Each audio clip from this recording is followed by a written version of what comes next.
Hi, I'm Mr. Miyagi, and this is Mr. Miyagi's Workshop. Well, today we're back on the KLR650. We've got some parts in, so we're going to get back into doing it. We're going to change out the ignition switch.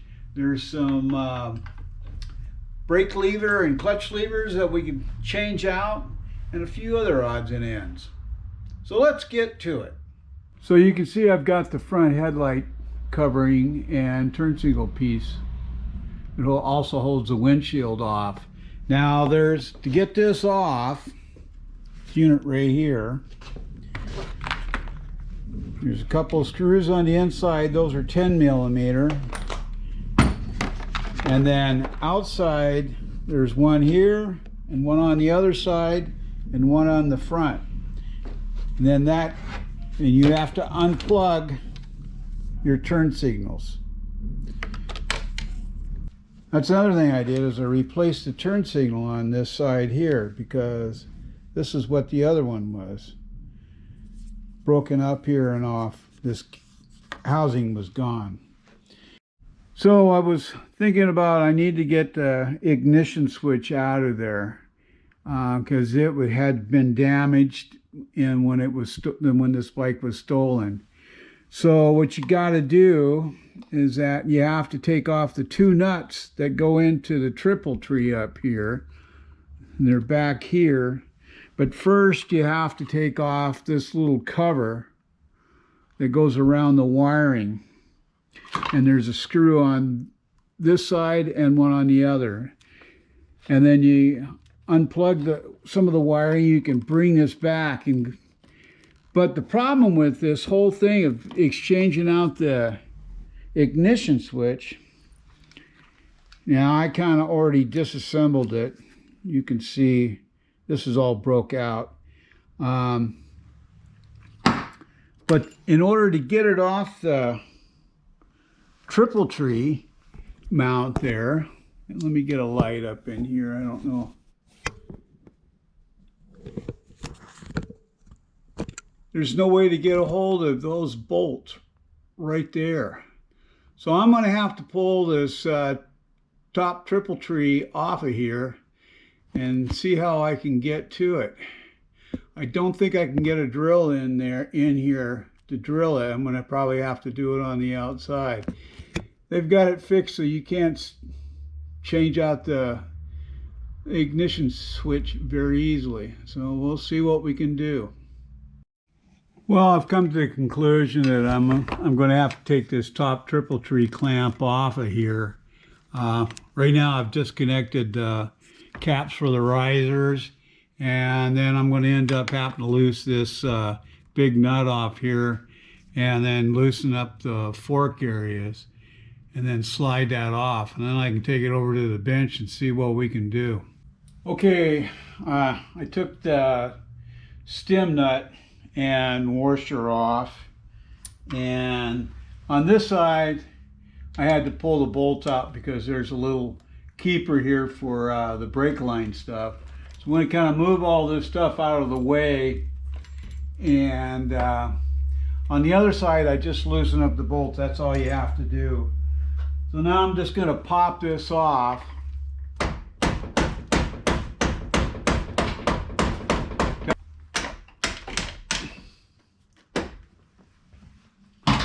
Should come off there.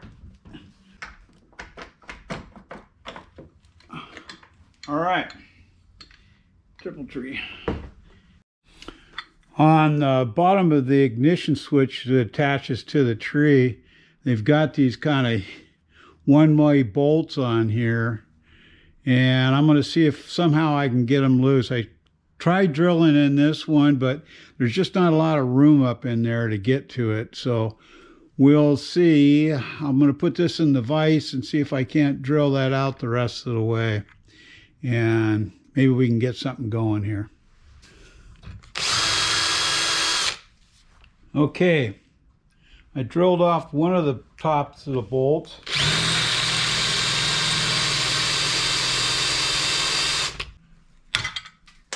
There we go. Now hopefully I can get a hold of that and Well, that one's kind of nice. That one just unscrewed right out of there. Sweet. See what we got here. I'm going to grab a pair of pliers here.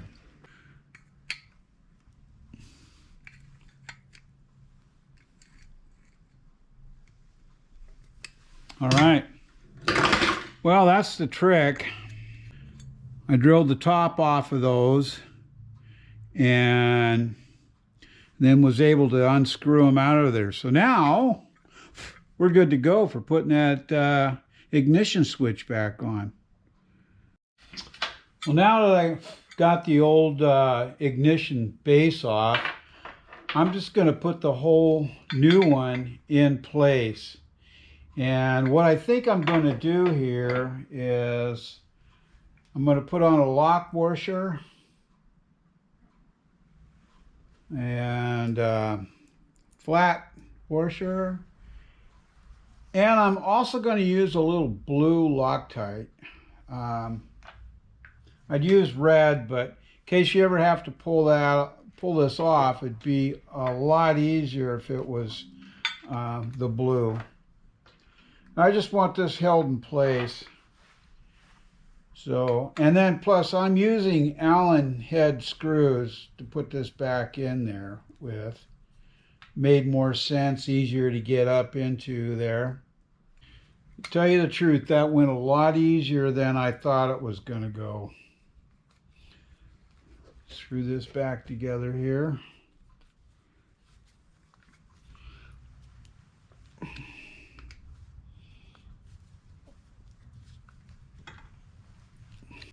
Okay, now this is ready to go back on.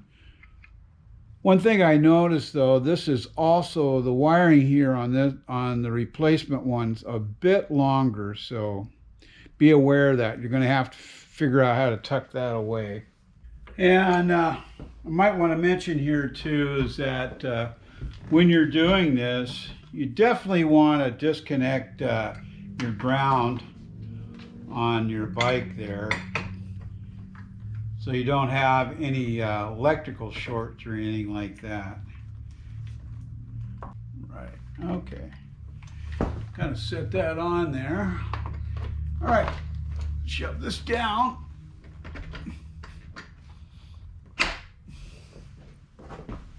Put the nut back on.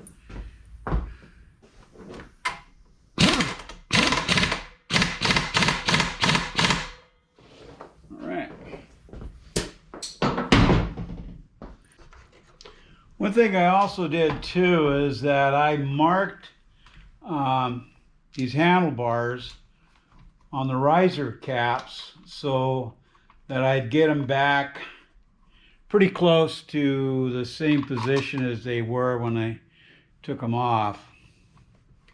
So, right there. It just makes it easier when if you pre-mark these, so that you can get them back where you liked them in the first place. All right. Okay.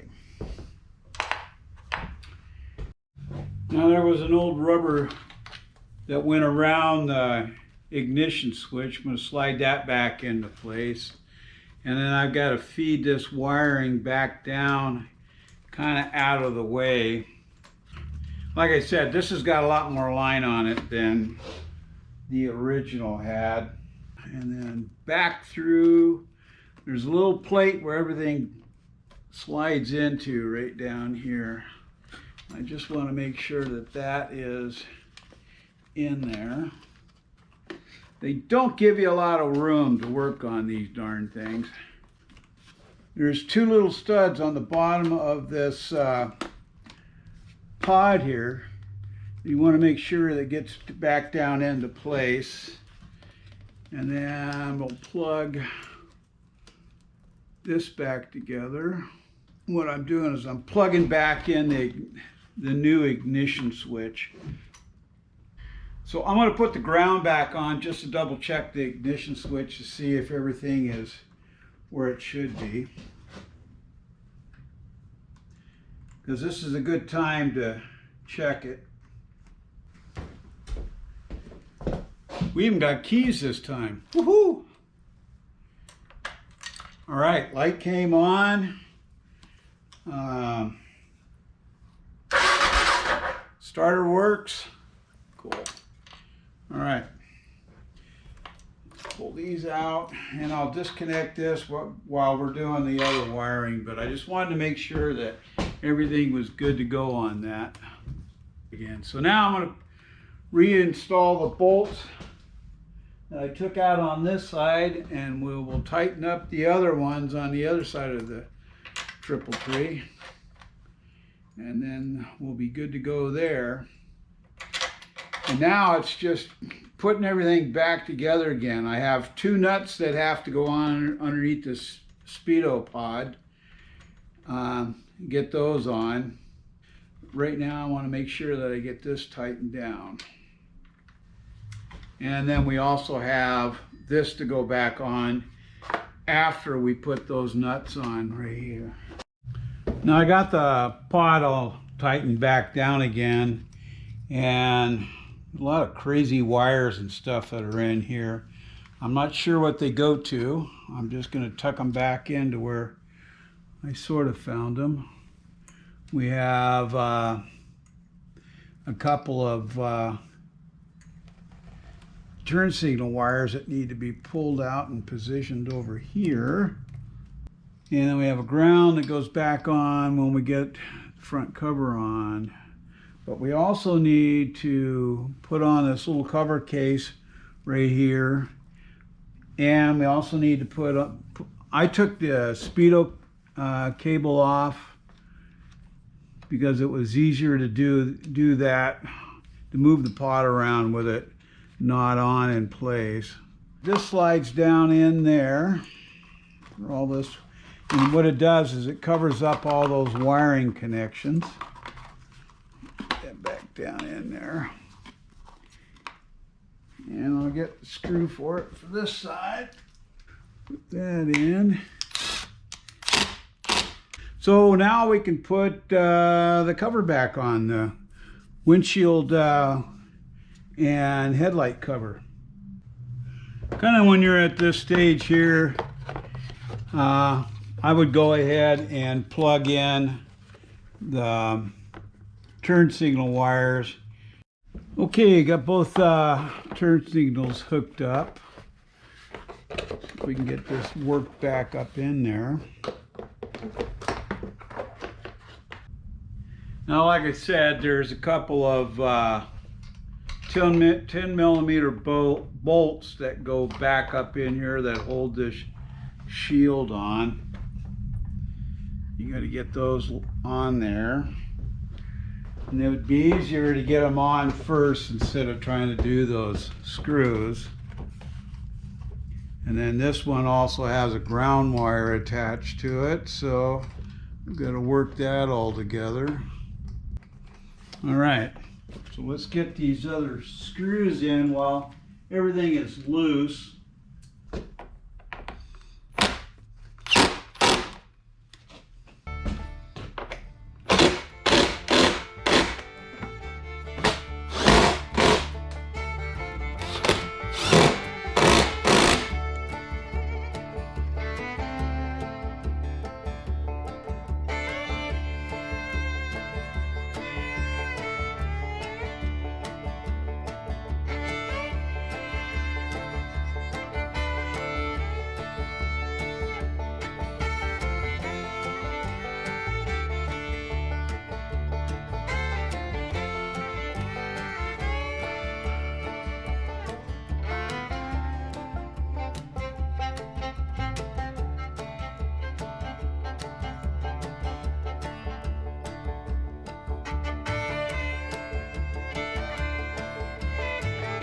Well, we finally got in replacement sprockets and a new chain, so I guess it's time to put this together.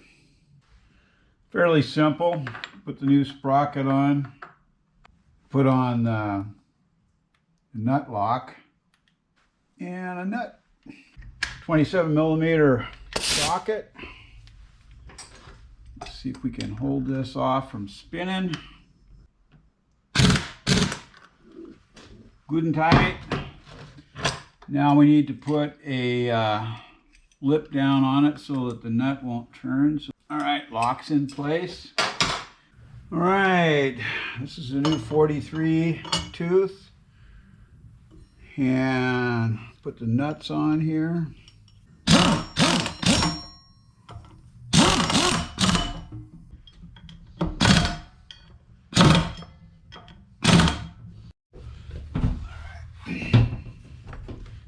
Wheel back up in here. Now, one thing I do like to do is I do like to dab some grease on my axle shafts that I'm putting back in. It just makes it easier when you have to remove them, and they go back together a lot easier. Put the washer and nut on for right now, just to kind of hold everything in place. Okay, let's get this pulled through.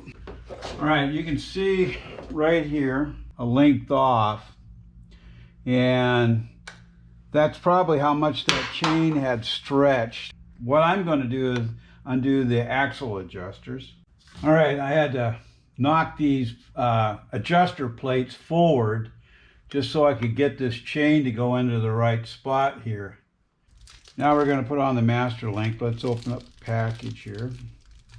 So normally what I do is with these master link O-ring chains is I will open up the little grease that they give you and smear a little bit on the links itself. They're a little bit raised right there. And why I do that is it helps hold these O-rings, holds them in place while you put the master link together. And now I'm going to slip the other O-rings on here on the master link itself. Just kind of helps lubricate that a little bit more. Yeah, probably somebody out there going, oh, you're doing that all wrong. Well, guess what? I'm doing it my way. It slides up in place. Want to make sure those other O-rings are right there. Take the outer plate, put it on. Got to fit up on there. Take our water pump pliers, push this together. All right, we're going to put our catch on. And you want to make sure that the split, when you put this on, is that the split is on the rear as the chain rotates. And one easy way to put those on, you can either use a pair of pliers or you can use a screwdriver, and you can tap those down in place. Yeah, right there.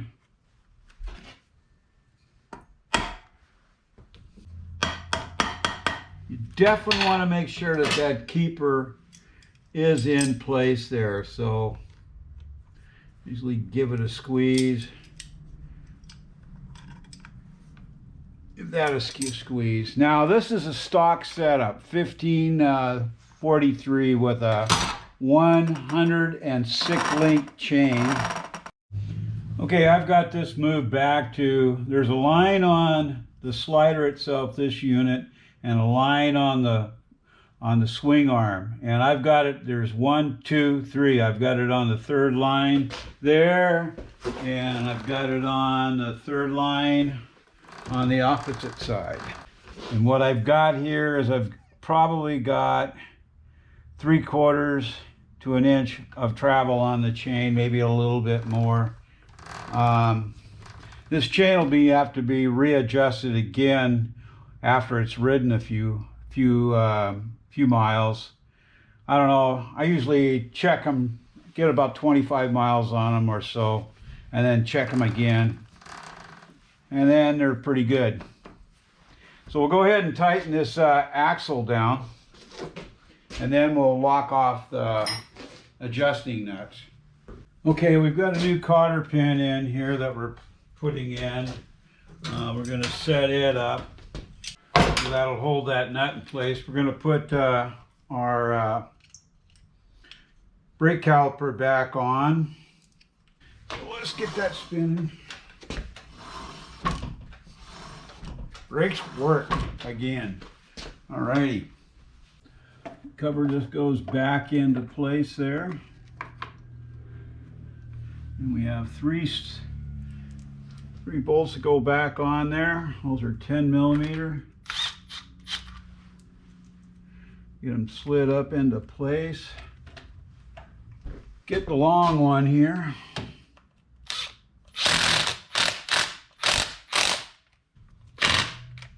All right, cover's back on. So we'll do a complete check of the bike and then go from there.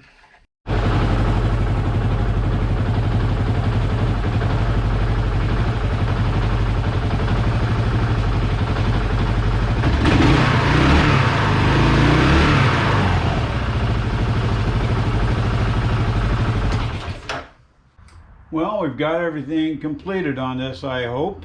The new chains and the new chain and the front and rear sprocket, levers, turn signal on the other side, and the ignition switch, which was nice.